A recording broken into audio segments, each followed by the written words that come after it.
Assalamualaikum warahmatullahi wabarakatuh. Apa kabar kalian? Semoga kalian baik-baik saja dan tetap diberikan kesehatan oleh Allah Subhanahu wa Ta'ala. Bantu channel kami dengan cara subscribe dan tekan tombol lonceng kalian. Terima kasih. Semoga kisah ini bermanfaat. Menantu durhaka usir mertua dari rumah. Akhirnya dia menyesal setelah mertuanya meninggalkan tas ini. Seringkali banyak pasangan yang merasa risih ketika ada orang tua ikut tinggal bersama di rumah. Hal ini pula yang membuat sebagian pasangan sering bertengkar karena masalah tersebut. Dampaknya membuat seorang anak harus rela mengusir orang tua dari rumahnya karena tak ingin bermasalah dengan istri atau suaminya. Seperti kisah yang satu ini misalnya, di mana satu pasangan harus bertengkar hebat karena ada ayah mertuanya di rumah, hingga puncaknya mengusirnya pergi dari rumah. Namun akhirnya malah membuat si menantu dan anaknya menyesal. Berikut kisahnya. 7 tahun sudah kami menikah. Kami saling kenal saat masih kuliah. Belakangan saat reuni, di mana karena kami masih berstatus single, kami pun bertukar nomor kontak masing-masing. Setelah 1-2 tahun berpacaran, kami pun menikah dan memiliki anak. Selama 7 tahun itu, suamiku yang seorang pegawai biasa di sebuah perusahaan swasta akhirnya naik jabatan menjadi manajer wilayah. Kondisi ekonomi keluarga semakin membaik dari hari ke hari. Tapi tak disangka 6 bulan yang lalu ibu mertua saya tiba-tiba jatuh sakit dan meninggal. Awalnya kedua mertuaku tinggal di desa. Sejak ibu mertua meninggal, kaki ayah cedera, meski kemudian sembuh. Tapi suami tidak tenang, ayahnya atau ayah mertuaku itu tinggal sendirian di desa. Kemudian menjemput ayahnya untuk tinggal bersama kami. Sejak hari pertama ayah mertua tinggal bersama kami, aku sudah menunjukkan sikap tidak suka padanya. Karena ketika baru pertama kali menginjakkan kakinya di rumah, dia tidak bisa menjaga kebersihan. Dan aku langsung gregetan melihat kuku ayah mertua yang selalu tampak kotor. Tapi aku tidak berani mengatakan hal itu pada suami, dan entah bagaimana aku harus menyinggung hal itu dengan ayah mertua.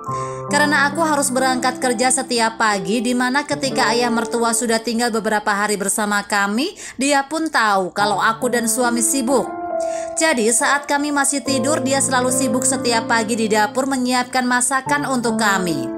Tapi entah kenapa perutku langsung mual begitu melihat tangan ayah mertua yang kotor. Biasanya aku langsung mengajak anakku keluar dan sarapan bersama di luar. Begitulah sikapku yang dingin pada ayah mertuaku. Kurang lebih setengah bulan sudah ayah mertua tinggal bersama kami. Suatu sore ketika aku menjemput anakku pulang, aku melihat ayah mertua sedang mencuci pakaian. Namun saat aku melihat pakaian dalam warna putih dan kaos kaki suami yang kotor semuanya dimasukkan ke dalam satu tempat cucian, aku pun tak tahan lagi dan bertengkar hebat dengan ayah mertuaku. Ketika itu ayah mertua bersikeras bahwa dia selalu mencuci pakaian seperti itu. Mendengar kata-katanya dan karena terlampau emosi, tiba-tiba saja bibirku lepas kendali dan berkata dengan nada-nada kasar padanya.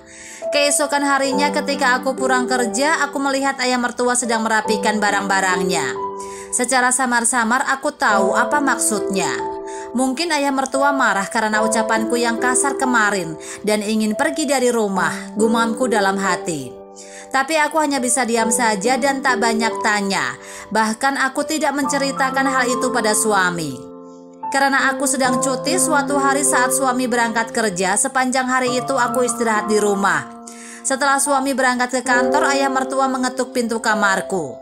Meski aku ingin mengabaikannya, tapi bagaimanapun dia adalah ayah mertuaku.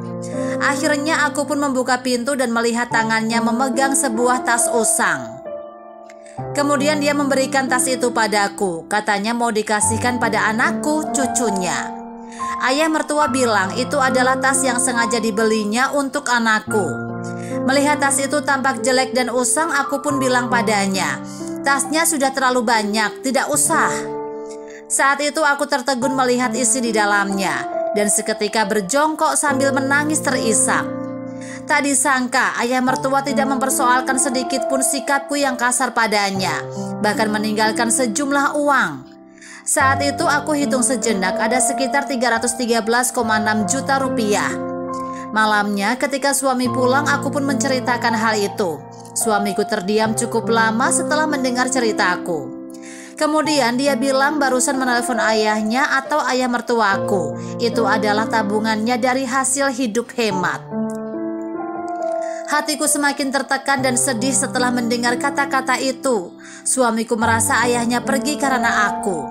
Sebenarnya aku juga ingin sekali menjemput ayah mertua untuk kembali tinggal bersama kami lagi. Tapi perasaanku campur aduk tidak menentu.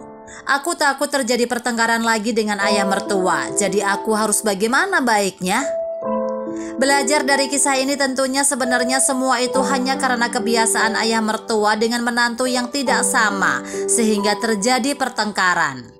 Tapi jika masing-masing pihak bisa sedikit mengalah, mungkin pertengkaran itu bisa dihindari. Dan bagaimanapun kunci kebahagiaan keluarga itu tergantung pada keharmonisan antar segenap keluarga. Dan bagaimana menjaga keharmonisan itu tergantung pada individu masing-masing. Ingat, manusia tidak ada yang sempurna.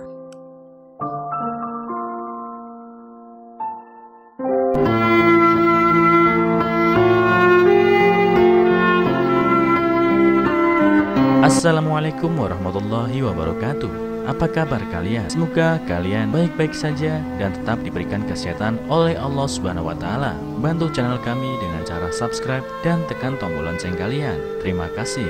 Semoga kisah ini bermanfaat.